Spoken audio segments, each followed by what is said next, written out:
It's time for some more entertaining eats. Canadian style, eh? Hey. Oh, it all starts with French fries, beautiful French fries. Oh, and then we drench them in this amazing gravy. And then throw in some cheddar cheese curds and chopped scallions for good measure. I'd say that's forking delicious.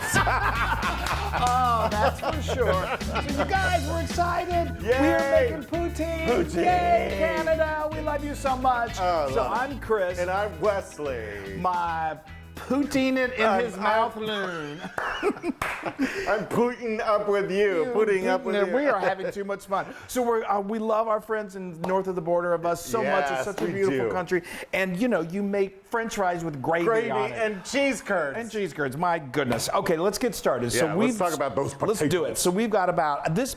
You know, the way I figure this is do about 1 potato per person that you're serving. So if this is probably, I think I did 3 big old large russet potatoes. We're 1.5 people. Because we don't actually act as one person. We're more than that. But anyway, I got, you can do this with a knife, no problem. But I got out my mandolin and I just put it on the julienne setting, the whitest one, and then just very carefully use the little hat to just cut those things So into easy. into fries like this. It's perfect. And then what you're going to want to do is you're going to want to soak them. So just get a large bowl filled with water and put them in the water, and then that's going to help remove some of the starch. You're going to put them in the fridge from anywhere from 2 hours. I let it go overnight before, and they still work out just perfectly. And then that makes them nice and crispy. All of this technique is going to make for those perfect restaurant quality French fries that you're going to make at home. But then you got to dry those off. And then you've got to take them out of the water, and you really want to make sure you get them dry with some paper towels, because you don't want to be putting anything with wet water into oil. No.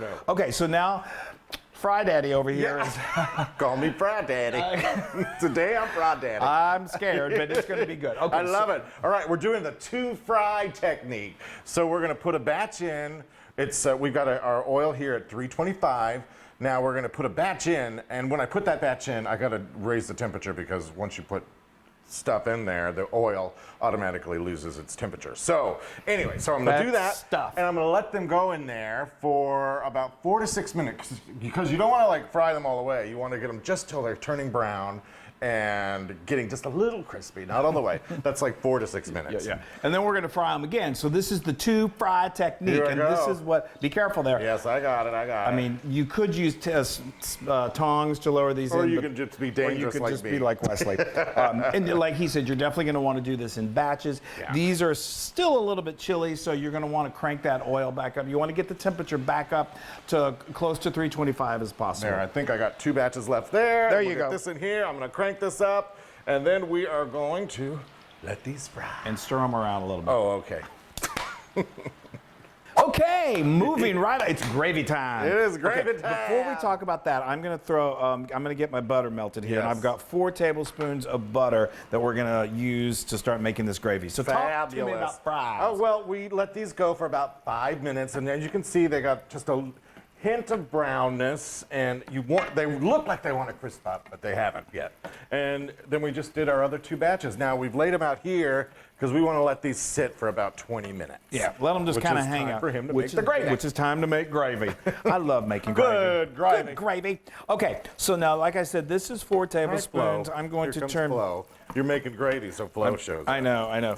We're going to get just so you know, everyone asks about ebb and flow, and we're going to get little GoPros to put on there so we can have an ebb and flow cam. Totally. Okay, this is a chopped shallot. I'm going to turn my heat down just a little bit more.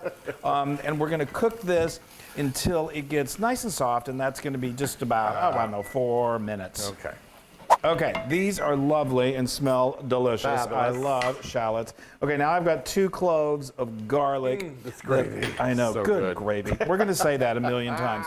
His mom just visited with your sister, and she says good gravy Good to like gravy. everything. Good gravy. And my sister says, Jeepers. Okay, so now They're good people. They are very good people. Okay, so that is only going to go for about 30 seconds to become nice and aromatic. I love it. Now we're going to make a. Woo! You just love to say it. And that is a 1/4 cup of all-purpose flour. And what does a roux do? It thickens that up. That's right. Thickens it up.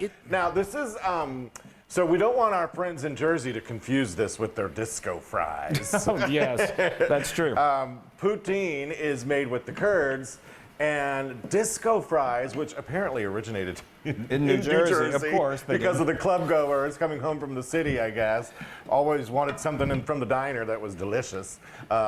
So they put gravy on crinkle fries and baked it with mozzarella. Yeah. So there's another one we can try, They're kind of, which I think we'll try later. They're similar. But now it's all about Canada. Oh, Canada. No one does it better than the Canadians. When I'm telling you, it's the best. So now, okay. You've got your roux. We've got our roux. So now I'm going to start I'm going to get a little whisk out here. Yeah. Whisk my troubles away. And I've got 3 cups. You want to go with good quality beef stock. Don't chimp if you can possibly do it. I mean, if you want to do homemade, that's awesome. Ooh, yeah. But we're going to... We got a video for that if you want. Yeah, we do if you want to. Anyway, I'm going to do this until it gets nice incorporated. I've got a teaspoon of apple cider vinegar. Apple cider vinegar, I love that. Gives it just a little bit of a punch of flavor. I've got 2 tablespoons of just your good old ketchup, which adds a nice flavor, depth of flavor. And then we've got a tablespoon of Worcestershire sauce. Worcestershire. And then I'm going to do... It takes a while to learn how to say that correctly. For you, at least. A teaspoon of salt, and then a half a teaspoon of black pepper. I'm going to continue to keep incorporating this. That looks good. And this is... Yeah. No, I'm just saying, I hope that, we've got a lot of people that watch us from Canada, which we love. Hey, Paul. Hi, Paul. We hope we're doing you proud with this recipe. I hope I so. love it. I mean, I think it's delicious. That's all that matters. I know. That is really all that matters in life. We were in Whistler, Canada, a couple years ago with my mom and dad, and you look up beautiful Whistler, Canada, I think would be in the book. But I think it's kind of like Texas with barbecue. You walk into a donut shop in Texas and they've got like barbecue. Yeah. Poutine was everywhere, and you never had a poutine that wasn't delicious. It was fantastic. Okay, this is going to take just a few minutes to thicken up. It's already doing that. I know, and then we are going to bring it all home and cook those babies crispy. Oh, I can hardly wait. Oh, getting close, folks. We're getting so close. Gravy. Look at that. Isn't that beautiful? Okay, so now I'm going to just quickly cover this, and I'm going to put. You want to keep this warm, so I'm going to put this over here on this stove over there. Now, Wesley, what are you going to do? I am going to fry up these fries again. We're doing the 2-zone frying, so he raised the heat to 375 degrees now. Thank you. And what does that do? It fries them. It makes them crispy on the outside and soft in the middle. That's right. You took notes. Okay, and it does not take long at all. They literally only take about 2 minutes. You did great. Wesley. Look, they are already starting to get nice they're and so brown. delicious. This is so much fun to serve when you got friends coming over. It's great for the big game. It's great for late night parties. It's nice for lunch too. It's nice for lunch. It's great. I tell you what, the Canadians, they know what I know. Oh, this is just spectacular. Look at that, y'all. All right, let's see. How are we doing, Chris? It's good. It's good. Let them go just a little bit longer. Like I said, I know. Anything with French fries is good. So I'm going to put them right back here when they're done? You can just keep them separate from that. You're just going to want to let them drain on some paper towels. Yeah. Hit them with a little bit of salt. But the idea of adding gravy and French fries and cheese curds is pretty brilliant. Okay. Yeah. First of all, cheese curds are amazing by themselves. I know. Yeah. I know. Oh, on cheese curds. So, that's good. I'm so glad you brought that up. Cheese curds are obviously found all over Canada. They're up in the Wisconsin area of the states. Yeah. But they've become so popular. Northern part. That I've had no problem finding cheese curds in just our local supermarket here in good old Texas. I love it. So you can probably find them. If you can't, you can definitely order them online. I was gonna make them from scratch, but they're a little challenging to make from scratch. I guess in a pinch, I'll probably get yelled at for this, but you could probably use like cubed, that looks beautiful, cheddar cheese, but seek out some cheese curds. Wow, I can feel the crunchiness of those. Those Look at are that. Gorgeous. Oh, yeah. That's beautiful. Oh, yeah. Okay, so now I'm going to hit these with a little bit of salt. Yeah, I don't think anybody can see them except for forward here. Okay. Yeah. High forward. Okay, so we're going to finish this off, and then we're going to do the rest of the batches, and then it's poutine in my mouth. Oh, look Look at that. That platter of fries right there should win an award, folks. You got to make this. All right. I went ahead. That is gorgeous. That's all gorgeous. It's all gorgeous. Yeah. Oh, here are the curds. So they're just beautiful. They're cheddar cheese. It's gorgeous. Are they cheddar curds? Okay. Yes, they are cheddar. So I went ahead and transferred my gravy into my little gravy boat. Sometimes I feel like doing really smooth, silky gravy, and so I strain it to get those shallots out of there. Yes. I didn't feel like Hold on. Okay. Hold on. We gotta let people soak in the moment. You're sitting there chatting. There we go. I think we need to soak in this poutine. All right. So what were you saying about your gravy? I was too busy drinking. You can strain it if you want, but I like. If I'm in the mood for. Come on. Let's just get this. Come on. I have to stir it. Yes. Okay. All right. This is the what you call the money moment right now. Okay. Just.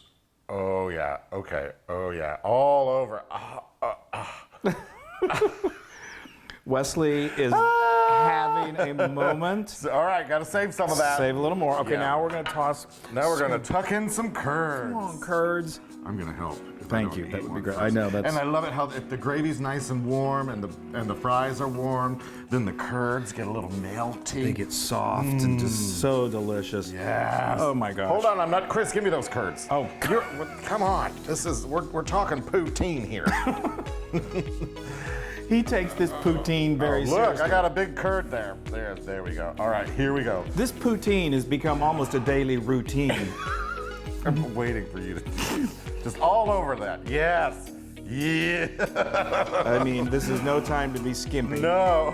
Okay, and now we're going to top it with some scallions, just because not everyone does this, but we think it adds fabulous flavor. Okay. I haven't tasted it yet, but I feel like I've died and gone to Canada. Yeah. It's kind of like heaven. All you need is like a big old Canadian beer right here. Oh, yeah. Oh, a Molson or a Labatt. Okay, so look at my cheese. Okay. All right. I can't even begin to. Okay. I'm so excited. Yeah. Hold on. Hold. Okay. A little scallion on mine. Wish you were See you with on us. the other side.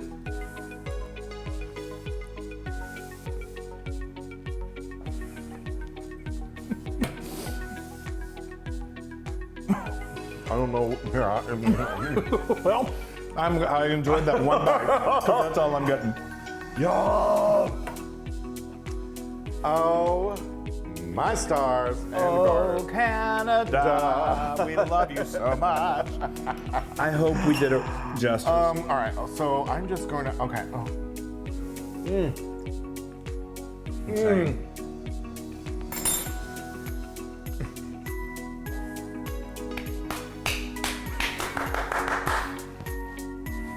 That's amazing. That is 10,000% Luna Yeah, baby. That gravy. I know. Good gravy. I think it's good, isn't it? I like the tanginess of that vinegar. That It gives it you've just a thrown in there. little bit of a tang, Yes. and the richness of the Worcestershire, and Y'all, make some poutine. Put a little elbow grease into. I don't know. it really doesn't require the elbow grease. It's fun to make it all from scratch because it's so easy. Oh. We love you. And you got to so eat it much. right away so your fries don't get soggy. Yeah. Eat it right away. We love you, everyone. Poutine forever.